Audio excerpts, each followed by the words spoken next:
नमस्कार। आज हमारे सामने हैं प्रकाश चंद्र नकवाल, जो वाल्मीकि महापंचायत के प्रदेश अध्यक्ष। इनसे जानेंगे आज सफाई कर्मचारी भर्ती को लेकर जो चल रहा है विवाद लंबे समय से 2023 के अंदर जो गहलोत सरकार ने भर्ती निकाली, उसी संदर्भ में आज प्रकाश जी से बात करेंगे। प्रकाश जी, आज आपसे जानना चाहेंगे, जैसे कि भर्ती अशोक गहलोत की जो भर्ती की है उसमें लंबे समय से विवाद चल रहा है, क्या कारण रहा है? सबसे पहले तो आपके चैनल को देखने वाले सभी दर्शकों को मेरा नमस्कार। वर्ष 2023 में कांग्रेस सरकार, जिसके मुख्यमंत्री श्रीमान अशोक जी गहलोत थे, उन्होंने हमारे काफ़ी लंबे संघर्ष, जो भर्ती की मांग थी हमारा जागरूक नहीं हुआ, इसलिए उसका विरोध उस वक्त ज़्यादा नहीं कर पाए और वो उस वक्त जैसे तैसे भर्ती हो गई। अब इसमें उसी का हम विरोध करते करते हमने कई ज्ञापन भी दिए, धरना प्रदर्शन भी किया। फिर हमने ये जो वापस गहलोत सरकार आई, हमने इसमें भर्ती की मांग की, बार बार ज्ञापन देते रहे, बार बार आंदोलन करते रहे भर्ती करवाने के संबंध में। फिर श्रीमान गहलोत सरकार ने अपने अंतिम बजट में 30,000 सफाई कर्मचारियों की भर्ती की घोषणा की थी।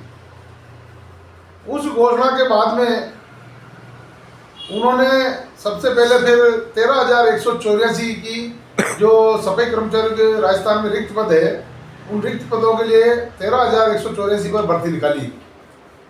तो हमने और हमारे पूरे समाज ने इसका फिर जबरदस्त विरोध किया कि भाई, जब आपने घोषणा 30,000 की है तो 13,184 क्यों? हमारे समाज के 30,000 की घोषणा की है आप लोगों ने, तो 30,000 की भर्ती की विज्ञप्ति जारी करनी चाहिए, लेकिन उन्होंने वो नहीं की और 13,184 रिक्त पदों पर भर्ती की, और उसमें भी वो आरक्षण द्वारा। तो उस आरक्षण का हमने काफ़ी विरोध किया। सर आपसे जैसे कि जो विरोध करने का मुख्य कारण क्या रहा है, जो आप विरोध क्यों उतारू हुए हैं इसमें?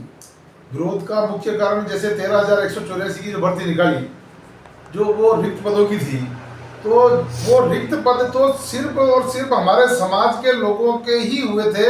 उसमें कोई गैर वाल्मीकि समाज का व्यक्ति उसमें ना रिटायरमेंट हुआ, ना उसकी कोई मृत्यु हुई, ना वो किसी कारण से उसने नौकरी छोड़ी। जो उनके पद रिक्त हुए, जितने भी पद रिक्त हुए, वो सब हमारे मेहतर वाल्मीकि समाज के कर्मचारियों के ही रिक्त पद थे। तो उसमें हमारी मुख्य मांग ये थी कि जब हमारे समाज के लोगों के रिक्त पद हुए हैं, तो उसके ऊपर नियुक्तियां भी वापस हमारे समाज के बेरोजगारों की ही होनी चाहिए। उसका तो मुख्य ये कारण था। दूसरा मुख्य कारण ये था कि इसके अंदर आरक्षण वर्गीकरण का नियम जो वर्ष 2012 में गहलोत सरकार ने लगाया है, उसका हम शुरू से विरोध कर रहे हैं। सर सवाल, जैसे कि आप जो विरोध जब 2012 की भर्ती जो वसुंधरा सरकार ने की थी, उस टाइम लॉटरी सिस्टम के द्वारा की, वो 18 में की, 18 में भी की थी। इसमें जैसे कि आप जो बात कर रहे हैं, उसमें भी 12 के अंदर भी अन्य समाज पर लगे थे, उससे क्या कहेंगे? देखिए, 12 के अंदर क्या हुआ, जो ये कांग्रेस के जो मुख्यमंत्री थे अशोक जी गहलोत, उसके ऊपर ऊपरी लाइन में साफ लिखा हुआ है कि ये भर्ती वर्ष 2012 के नियमों के अनुसार होगी। तो इसमें किसी को शक नहीं होना चाहिए कि 2012 में ये नियम नहीं था। उस टाइम 2012 में गहलोत सरकार थी, और गहलोत सरकार ने ये नियम बना करके फिर एक विज्ञप्ति जारी की। वो भर्ती विज्ञप्ति 2 चरणों में करनी थी, जिसका प्रथम चरण में वो एससी के लिए थी, और उसमें उन्होंने एक नोट लगा दिया था प्रथम चरण वाली भर्ती में कि इस भर्ती में परंपरागत रूप से सफाई का कार्य करने वाले मेहतर वाल्मीकि समाज को प्राथमिकता दी जाए। तो ये चीज़ जो उनका नोट पढ़ करके हमारा समाज बहुत खुश हुआ कि साहब, गहलोत समाज हमारे हैं और हमारे समाज के लिए कितना अच्छा किया इन्होंने जो इस पर ये लगा दिया। लेकिन समाज के लोगों ने ये नहीं सोचा उस वक्त कि हमारा समाज शुरू से ही इन पदों पे लगता आ रहा है, तो ये नोट विज्ञप्ति के ऊपर अभी लगाने की, 12 में लगाने की कहाँ जरूरत पड़ी? तो वो भी उन्होंने गलत किया था। और जैसे तैसे वो भर्ती हुई, तो उसमें अधिकतर लोगों को जानकारी नहीं थी कि इसके अंदर आरक्षण वर्गीकरण का नियम लागू कर दिया है। तो लोगों ने उस वक्त इसका कोई विरोध नहीं किया, और उस वक्त जो अफसरों के मिली भगत से कुछ लोग उसमें गैर समाज के लग गए थे, बाकी ज़्यादातर हमारे समाज के लोग ही लगे 2012-13 की भर्ती में। सर आज अभी जैसे कि बैजनाथ सरकार ने तो जो भर्ती की प्रतिक्रिया में भी संशोधन कर रहे हैं, ये भी एक चीज़ सामने आई। तो जैसे कि आपने जो आवेदन जैसे हाई कोर्ट में भी एक याचिका लगाई, जी हाँ, उसमें उस विषय में क्या कहेंगे आप? उस विषय में हम ये कहेंगे कि अभी जब वापस जो पुनः जो 2023 में भी वापस उसी विज्ञप्ति को जारी किया गहलोत सरकार ने, लेकिन उस वक्त जो नेता आज विरोध कर रहे हैं, जो उस वक्त सत्ता में भी थे, उस वक्त इसी भर्ती का उन्होंने समर्थन किया, इस भर्ती को वो करवाना चाह रहे थे, लेकिन आज पार्टी बदलने के बाद आज वो विरोध कर रहे हैं इस भर्ती का। और हमने तो उस वक्त भी विरोध किया था, क्योंकि इसके अंदर आरक्षण वर्गीकरण का नियम लागू है। हम ये चाहते हैं कि सिर्फ और सिर्फ ये जो परंपरागत रूप से जो इस काम को करने वाला समाज हमारा मेहतर वाल्मीकि समाज है, और इसके साथ में जो जुड़े हुए समाज हैं, जो इसी काम को करते आए, इसी से अपनी आजीविका चला करके अपने बच्चों को पढ़ा रहे, लिखा रहे, अच्छे पदों पर भेज रहे हैं। और हमारे समाज को शुरू से ही शिक्षा से वंचित रखा गया। उस दंश को झेलते झेलते आज भी हमारा समाज काफ़ी बड़ी संख्या में अशिक्षित है, और हमारे काफ़ी बेरोजगार अशिक्षित है, और वो सफाई का काम के अलावा दूसरा काम नहीं जानते हैं। तो हम ये चाहते हैं कि भाई उन बेरोजगारों की पूर्ति पहले हो, जिन्होंने बेरोजगारी का तो दंश अभी वर्तमान में झेल ही रहे, लेकिन उनके पुरखों ने छुआछूत का बहुत भयंकर दर्द झेला, कितनी यातनाएं, कितनी पड़ताड़ें उन्होंने झेली, और वो झेलते झेलते और इसी कारण से झेली कि उनके पुरखे जो ये साफ सफाई का काम करते थे, गंदगी को साफ करने का काम करते थे, इसलिए ये गैर समाज के लोग उनसे छुआछूत करते थे, और उसी काम की जो कारण जो छुआछूत करते थे, आज वही लोग हमारे इस काम को छीनने का प्रयास कर रहे हैं, जिसमें सरकार उनका सहयोग कर रही, और हमारे समाज के कुछ जो स्वार्थी और लालची नेता है, वो भी सरकार का सहयोग करके उस भर्ती को उन्होंने जैसे तैसे 2018 में भी करवा दी, और फिर इसमें करवाना चाह रहे हैं। तो अब तो धीरे धीरे समाज जागरूक हुआ है, और 23 में जो विज्ञप्ति जारी की गई, हम इसका विरोध शुरू से कर रहे हैं, और अब धीरे धीरे विरोध करने वालों की संख्या हमारे साथ में बढ़ रही है। और हम ये चाहते हैं कि ये भर्ती सिर्फ परंपरागत रूप से सफाई का काम करने वाले वाल्मीकि मेहतर समाज के बेरोजगारों के लिए ही हो। सर जैसे कि जो मेहतर वाल्मीकि समाज के लिए भर्ती है, इससे नुकसान भी तो होने वाला है, क्या फायदा होगा इसमें, इसे बताइए।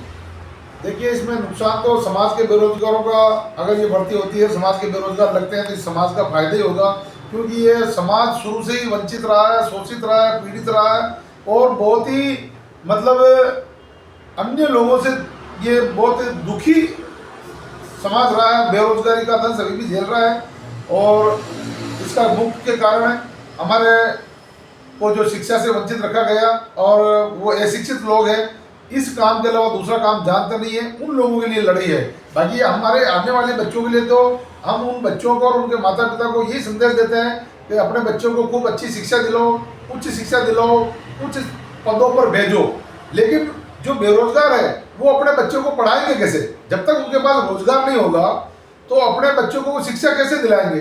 अब तक हमारे से कई बार पत्रकार लोग पूछते हैं कि आपके समाज के तो अब तो वकील बन रहे हैं, जज बन रहे हैं, कोई डॉक्टर बन रहा है, कोई भाई उनके परिवार में वो सक्षम थे, इसलिए उनके बच्चों को पढ़ा लिखा कर उन्होंने अच्छे पदों पर भेजा, वो हमारे लिए सब बधाई के पात्र है। बाकी अन्य लोगों को भी हम अच्छे पदों पर भेजना चाहते हैं, लेकिन जो बेरोजगार है वो अपने पास काम धंधा ही नहीं है, कोई उसके पास रोजगार नहीं है, कोई दूसरा काम जानता नहीं है, तो वो अपने बच्चों को कैसे पढ़ाएगा? इसलिए हम चाहते हैं भाई ये जो हमारा पुश्तैनी काम है, जो हमारे बेरोजगार है, उन लोगों के लिए होना चाहिए। जब हमारी बेरोजगारों की संख्या खत्म हो जाएगी और हमारे लोग शिक्षित हो जाएंगे तो अपना आप ही हमारा ये काम छूट जाएगा। और इसमें जो ये गैर समाज के जो ये सरकार का षड्यंत्र है इस हमारे समाज के साथ कुठाराघात करने का, इसलिए ये आरक्षण वर्गीकरण का नियम लागू किया। हम इसका विरोध शुरू से कर रहे हैं, आगे भी करेंगे। सर जैसे कि अभी बैजनाथ सरकार जो संविदा पे भी करने की तैयारी में लग रही, क्या हो इसमें से? ये बड़ी ताज्जुब की बात है, बहुत बड़ी विडंबना है कि एक बार तो ये सरकार, जब हम कहते हैं कि ये सरकार कहती है कि पूर्ववर्ती सरकार ने जो बनाया नियम उसको हम नहीं बदल सकते, जैसे कि 2012 में आरक्षण वर्गीकरण का जो नियम लागू कर दिया उसको हम नहीं बदल सकते। तो अब मेरे ये समझ में नहीं आ रही, अभी मंत्री जी का भी एक वीडियो आया था, स्वयं शासन मंत्री जाफर सिंह जी खर्रा का, वो कह रहे हैं कि हम संविदा पर ये भर्ती करेंगे। जबकि वर्ष 2011 में अशोक गहलोत सरकार ने संविदा पर भर्ती करने पर रोक लगा दी थी, वो नियम बदल दिया था और संविदा राजस्थान के अंदर बंद है।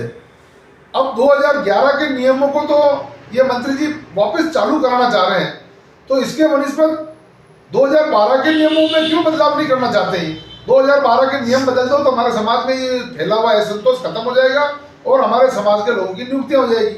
हम मांग कर रहे हैं 2012 के नियमों को बदलने की, और मंत्री जी 2000 पीछे जाकर के 2011 के नियम को बदल के संविदा पर लगाना चाहते हैं, जबकि सरकार का सीधा नियुक्ति देने का जो पहले आदेश जारी था, सीधी नियुक्ति देने का, अब ये संविदा पर लेकर के फिर हमारे बेरोजगारों को मतलब एक लंबे समय तक इसमें पीड़ित रखना चाहते हैं।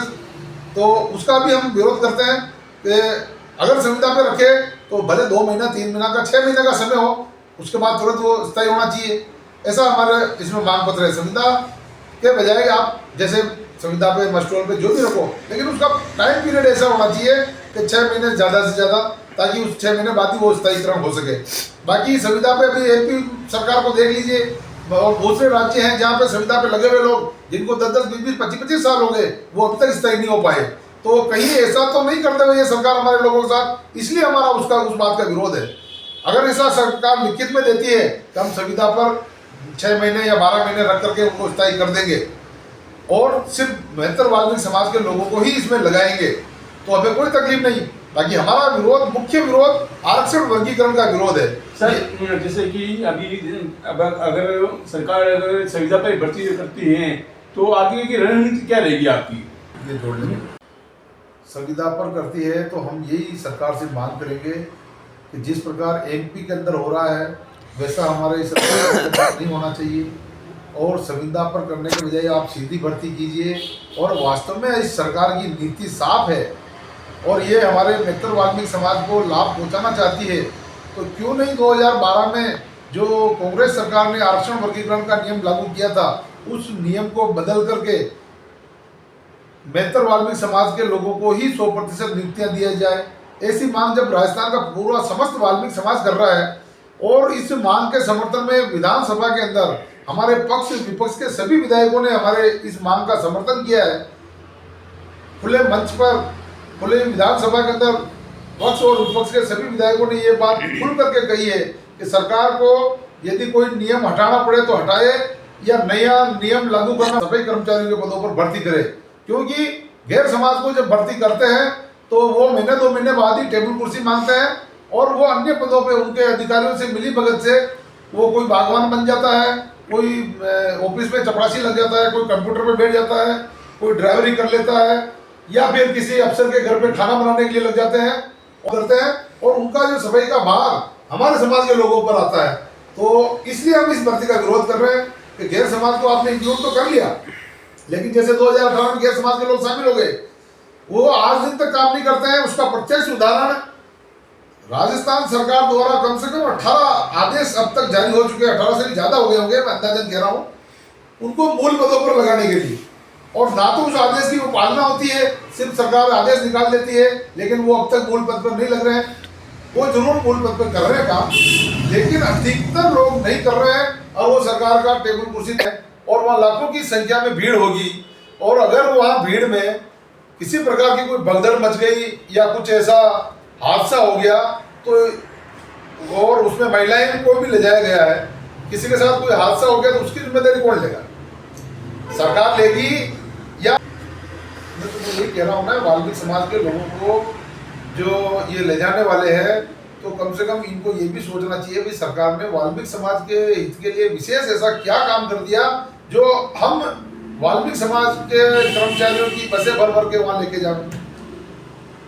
ऐसा कोई काम किया हो तो स्वागत के लिए जाना चाहिए, हम ये नहीं कहते कि नहीं जाना चाहिए, लेकिन ये इसके जिम्मेदार कौन होंगे अगर किसी के साथ कोई हादसा हो गया, भाई दबे कहीं बस का एक्सीडेंट हो गया, बस कहीं खाई में गिर गई, या फिर वहां जाने के बाद कोई टेंट तंबू किसी गई, उसके अंदर कोई दब गया, मर गया, तो उसकी जिम्मेदारी सरकार लेगी या ये ले जाने वाले नेता लोग या जो भी उनको ले जा रहे हैं वो लोग लेंगे? इसकी जिम्मेदारी कौन लेगा और उसका खामियाजा कौन भुगतेगा? वो तो ऐसा करने से पहले इनको सोचना चाहिए। तो जब हमारे समाज के लिए जिस सरकार ने कुछ नहीं किया है तो उसके लिए हमको इतना रिस्क नहीं लेना चाहिए। ठीक, धन्यवाद सर। ये थे हमारे सामने प्रकाश चंद्र नकवाल जो वाल्मीकि महापंचायत के प्रदेश अध्यक्ष हैं। और आज जो देखा गया कि जितने भी विरोध चल रहा है वाल्मीकि समाज के अंदर, क्यों ना वाल्मीकि समाज में एक न्यूज लक्ष्मण गौड़न